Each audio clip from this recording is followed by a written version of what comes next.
So please let's proceed with part 2 of the listening skills.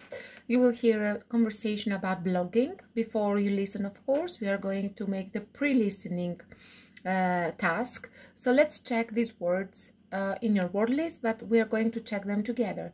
So pseudonym, a name used by somebody, especially writers instead of their real name. Jake writes his stories under a pseudonym. Okay. Fake names. Fake names, a false name. For example, Mark is making up fake names to describe his friends and family on his blog. Identity theft. The use of somebody else's personal information to get credit cards or money out of their bank accounts. Hack.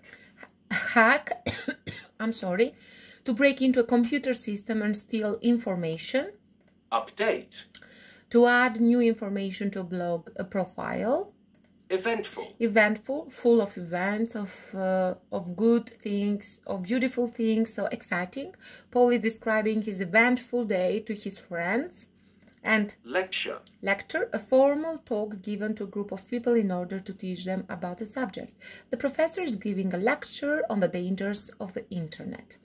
Okay, so listen to the dialogue and choose the correct answers, A, B, or C. So please stop the recording, read to the five, let's say, parts of the dialogue, and then we are ready to play the recording. Okay, so let's play the recording. Please, as I play the recording, try to do the exercise.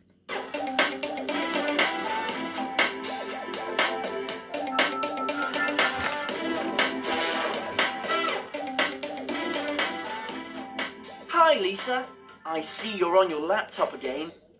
You haven't started writing the English essay already, have you? Oh, hi Graham. No, I'm just writing an entry in my blog. Really? I didn't know you had a blog. What's it about? Well, at first I thought about writing about the cultural events going on in the city. But it seems a lot of bloggers are writing about that sort of thing. And James is writing a blog about the band, so there's no point writing about that. So I'm basically just writing an online diary about my experiences as a college student. At first, it was difficult because I had to learn how to use the blogging software. But now I'm really enjoying it. You've got a blog too, haven't you? No, I haven't. You're thinking of my roommate, Paul. He writes a really interesting blog about his free time activities. But it's something I would never consider doing myself, to be honest. I just don't like the idea of people I don't know reading about my life online. I'm quite a private person, you see. Well, you have a point. But you don't need to use your real name. I use a pseudonym for my blog, and I also use fake names when I write about my friends and family members. Everything else is true, of course, so I guess some people know it's my blog. But at least I'm less at risk of online identity theft. You heard about Jane, didn't you? Someone hacked into her email account last week. It's scary. Yes, you need to be careful online. So how often do you update your blog? Do you write daily? No, not at all. I wish my life was eventful enough that I could write about something interesting every day. Generally, I write once or twice a week. Basically, whenever something happens that I think people will enjoy reading about. It sounds really good. I can't wait to read it. You'll send me the link later, won't you? Yes, of course. Now, I think we'd better go. Our English lecture is at 2:30, isn't it? Oh yes, I almost forgot. We better hurry. Okay, so here it is the end of the recording. As I said to you, you can stop, you can listen to the recording twice, 3 times, 4 times, as many times as you wish. So let's deal with the exercise now. Lisa's blog is about, do you remember? Her daily life. So I'm basically just writing an online diary about my experiences as a college student. Okay, her experience, so her daily life as a college student. Graham isn't interested in writing a blog because he wouldn't like strangers reading about his life. But it's something I would never consider doing myself, to be honest. I just don't like the idea of people I don't know reading about my life online. Okay, in her blog, Lisa calls herself by a fake name. Do you remember pseudonym? Okay, in order not being recognized. I use a pseudonym for my blog. Okay, Lisa updates her blog whenever she has something interesting to say. Generally, I write once or twice a week. Basically, whenever something happens that I think people will enjoy reading about. What is Lisa's relationship to Graham? I'm sorry, they are classmates. I'm sorry. Now, I think we'd better go. Our English lecture is at 2:30, isn't it? Okay, so siblings, brother and sister, okay, colleagues, they are not because they are just students, okay. So we finished with exercise 4b. Let's proceed with number 5. Intonation in question tags. Okay, so here we are going to deal with a grammatical phenomena that are question tags before we go to the grammar section. So let's read the example. How do we form question tags? Okay, so for example, she worked late yesterday, didn't she? She worked late yesterday, didn't she? We can see that here, let's say the intonation raises, okay, goes up. She can't come, can she? She can't come, can she? Okay, so goes down. So when we ask for information, our intonation goes up. When we ask for confirmation, our intonations goes down. Okay, so how do we form question tags? And let's go at grammar section. I remember it is page 100 or 101.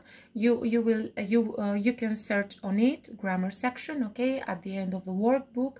So let's go with question tags. Okay, question tags are short questions at the end of statements. We use them in speech to confirm something or to find out if something is true or not.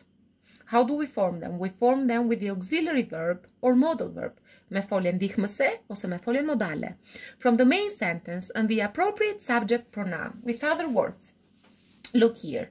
You haven't seen my glasses. You haven't seen my glasses.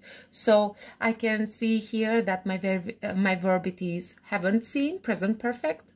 My auxiliary verb, it is haven't, okay? It is in negative form. When I'm going to make my question tag, my short question, it is going to be like usage of the verb, but not in negative, in positive, have, and of course a subject pronoun. Have you? He can fix it. Can't he? He can fix it. Can't he? Okay, a positive statement takes a negative question, as I said to you. Ben is your brother, isn't he? A negative statement takes a positive question tag, the opposite, okay? If here it is positive, here it is going to be negative. Negative, positive. She didn't lose the tickets, did she? When the verb of the sentence is in the present simple, we use do, not, or does not in the question tag. For example, Ian owns this shop. So it means that here it is in present simple, which is the auxiliary verb of the present simple, do or does. So doesn't he?